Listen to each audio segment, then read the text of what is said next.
Class 11th। बेटा कल आप लोगों को मैंने बताया था इंडो मेम्ब्रेन सिस्टम के बारे में, और इंडो मेम्ब्रेन सिस्टम के बारे में बताने के बाद मैंने आपको एंडोप्लाज्मिक रेटिकुलम के बारे में बता दिया था। और एंडोप्लाज्मिक रेटिकुलम के बारे में बताया था मैंने दो तरीके की बताई, RER और SER, रफ एंडोप्लाज्मिक रेटिकुलम, और उसके बाद स्मूथ एंडोप्लाज्मिक रेटिकुलम। जो रफ एंडोप्लाज्मिक रेटिकुलम थी वो प्रोटीन का फॉर्मेशन करती थी, जो स्मूथ एंडोप्लाज्मिक रेटिकुलम थी वो आपके फॉर्मेशन करती थी स्टेरॉइड वगैरह का, हार्मोन्स वगैरह का, इन सब चीज़ों का फॉर्मेशन करती थी। मैंने आपको बताया था कि एंडोप्लाज्मिक रेटिकुलम सिस्टम में आपके साइटोप्लाज्म के दो पार्ट होते हैं। जो इसके अंदर वाला पार्ट होता है उसको बोलते हैं ल्यूमिनल, और जो बाहर वाला साइटोप्लाज्म वाला पार्ट होता है उसको बोलते हैं एक्स्ट्रा ल्यूमिनल। ये पार्ट आपका कंप्लीट हो गया था। तो एंडो मेम्ब्रेन सिस्टम के चार पार्ट थे, एक एंडोप्लाज्मिक रेटिकुलम, दूसरा गोल्जी ऑपरेटस, तीसरा लाइसोसोम, देन आफ्टर वैक्यूल्स। तो एंडोप्लाज्मिक रेटिकुलम के बारे में पढ़ चुके थे, आज पढ़ेंगे गोल्जी ऑपरेटस के बारे में। तो गोल्जी ऑपरेटस के बारे में देखेंगे। गोल्जी ऑपरेटस के बारे में क्या है, इसकी डिस्कवर आपके कैमलो गोल्जी एक साइंटिस्ट थे जिन्होंने 1898 में की थी। और इसकी जो स्ट्रक्चर होती है वो बिल्कुल न्यूक्लियस के पास में होती है, नियर द न्यूक्लियस। और इसके बाद इसके लेटर इसका बाद में नाम रखा कैमलो गोल्जी ने, इसका नाम रखा था गोल्जी बॉडी इसका नाम रखा था। गोल्जी बॉडी आपकी मिलके बनती हैं, ये एक स्ट्रक्चर इसको बोलते हैं सिस्टर्नी। ये ऐसी सिस्टर्नी लाइक स्ट्रक्चर से मिलके बनती हैं। तो सिस्टर्नी एक फ्लैट स्ट्रक्चर होती है, आपको दिख रही है फ्लैट स्ट्रक्चर है, डिस्क शेप की स्ट्रक्चर है। तो सिस्टर्नी आपकी फ्लैट डिस्क शेप की स्ट्रक्चर होती है जिससे मिलके आपका फॉर्मेशन होता है सिस्टर्नी का। तो आप यहाँ देख सकते हो, they consist of many disc shape flat cisternae. मतलब आप कह सकते हो कि गोल्जी ऑपरेटस की जो यूनिट होती है फॉर्मेशन की वो सिस्टर्नी होती है। सिस्टर्नी की अगर बात करो तो सिस्टर्नी वेरिड नंबर में होती हैं, तमाम नंबर हो सकते हैं गोल्जी ऑपरेटस में, गोल्जी कॉम्प्लेक्स में इसका नंबर तमाम हो सकता है।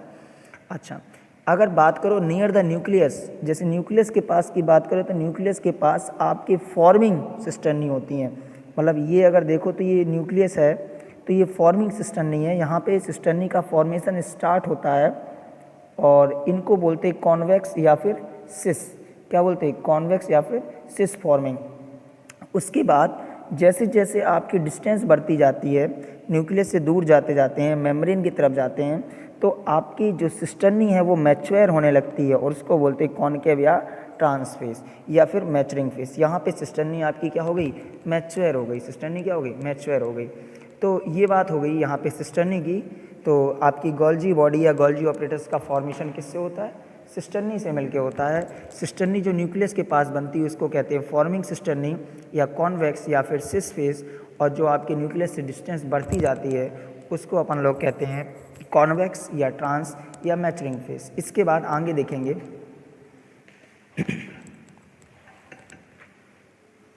नेक्स्ट क्या है। अगर सिस्टर्नी की बात करो तो सिस और ट्रांस दो पार्ट होते हैं सिस्टर्नी के, एक सिस पार्ट होता है, दूसरा ट्रांस पार्ट होता है। इसके बाद अगर तुम गोल्जी बॉडी के फंक्शन की बात करो तो गोल्जी बॉडी का मेन फंक्शन होता है जो एंडोप्लाज्मिक रेटिकुलम ने जिस चीज़ का भी फॉर्मेशन किया है, जो भी प्रोटीन बनाई है, इन सब की जो पैकिंग का काम करता है, वो करता है गोल्जी ऑपरेटस। मैंने क्या कहा था कि एंडो मेम्ब्रेन सिस्टम में endoplasmic reticulum, Golgi apparatus, lysosome, vacuole, इन सब के फंक्शन एक दूसरे से कहीं ना कहीं कनेक्ट हैं। तो कनेक्ट कहाँ से हैं, आपने देखा फॉर्मेशन किसने किया, फॉर्मेशन आपका किया एंडोप्लाज्मिक रेटिकुलम ने फॉर्मेशन किया। पैकिंग का काम कौन करेगा, गोल्जी ऑपरेटस। तो आप यहाँ ध्यान से देखिए, लिखा है फंक्शन ऑफ पैकिंग का काम कौन करता है, गोल्जी ऑपरेटस। इसके बाद समझ में आई। इसके बाद ये आउटसाइड द सेल सिक्रीट कर देता है, ठीक है। एंडोप्लाज्मिक रेटिकुलम ने जो भी आपका प्रोटीन वगैरह का फॉर्मेशन किया उसको किसने, गोल्जी ऑपरेटस ने पैक किया, और पैक करने के बाद उसको छोड़ दिया, ठीक है। उसके बाद Golgi apparatus is the important site. एक बात और है कि गोल्जी ऑपरेटस जो है ये आपकी बहुत इंपॉर्टेंट साइट है for the formation of glycoproteins और ग्लाइकोलिपिड्स के लिए। किसके लिए? कि गोल्जी ऑपरेटस में ग्लाइकोप्रोटीन्स और ग्लाइकोलिपिड्स का फॉर्मेशन होता है। अच्छा, इसके बाद ध्यान से सुनना, जब एंडोप्लाज्मिक रेटिकुलम ने जो भी बनाया, बनाने के बाद गोल्जी ऑपरेटस ने उसकी पैकिंग की।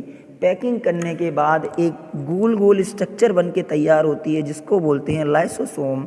लिखा, these are membrane bounded vesicle structure form by the process of packing in the Golgi apparatus. Golgi apparatus की पैकिंग के द्वारा जो स्ट्रक्चर बनती है उसे लाइसोसोम कहते हैं। और लाइसोसोम के अंदर क्या क्या होता है? लाइसोसोम के अंदर होता है हाइड्रोलिटिक एंजाइम।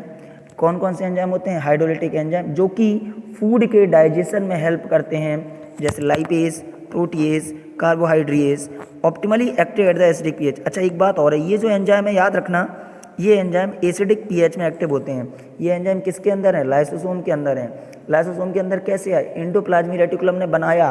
एंडोप्लाज्मिक रेटिकुलम ने बनाया, गोल्जी ऑपरेटस ने उसकी पैकिंग की। गोल्जी ऑपरेटस ने उसकी पैकिंग की किसके फॉर्म में? लाइसोसोम के फॉर्म में। और लाइसोसोम में ये सब पाए जाते हैं, लाइपेज, प्रोटीएज, कार्बोहाइड्रेज। ये किस में हेल्प करते हैं? In the digestion. ये किस में हेल्प करते हैं? डाइजेशन।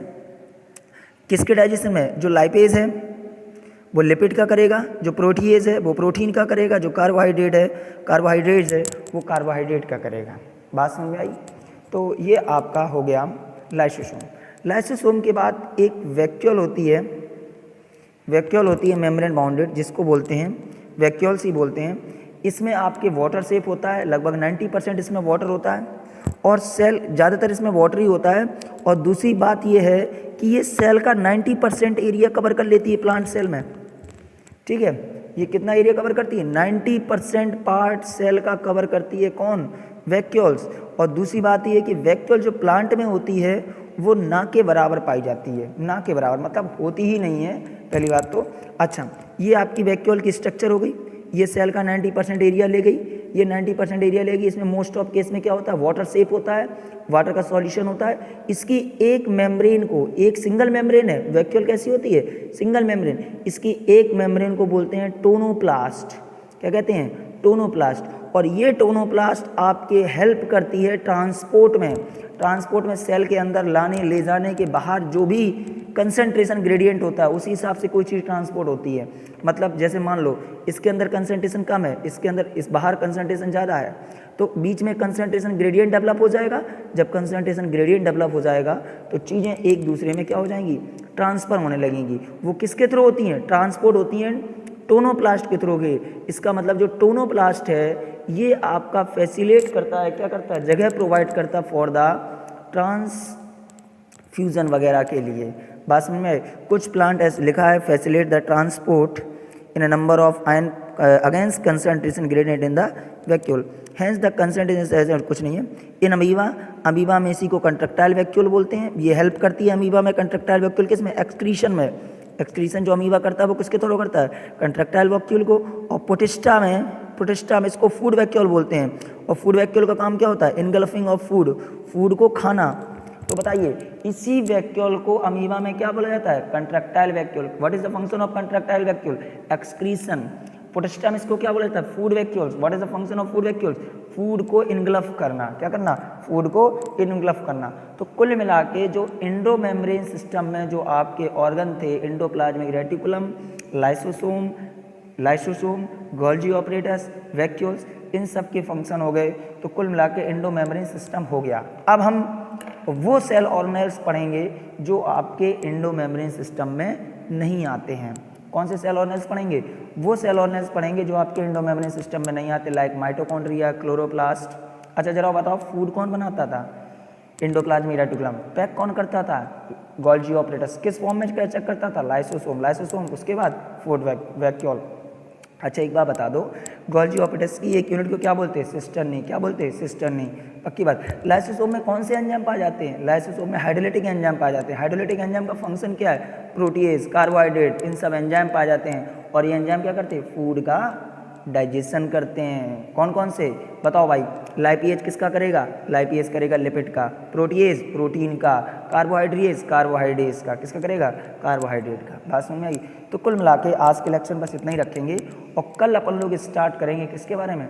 कल अपन लोग स्टार्ट करेंगे इंडो मेम्ब्रेन सिस्टम के अलावा जो अदर सेल ऑर्गेनेल्स हैं लाइक माइटोकॉन्ड्रिया वगैरह, इन सब के बारे में करेंगे स्टार्ट। Okay, thank you.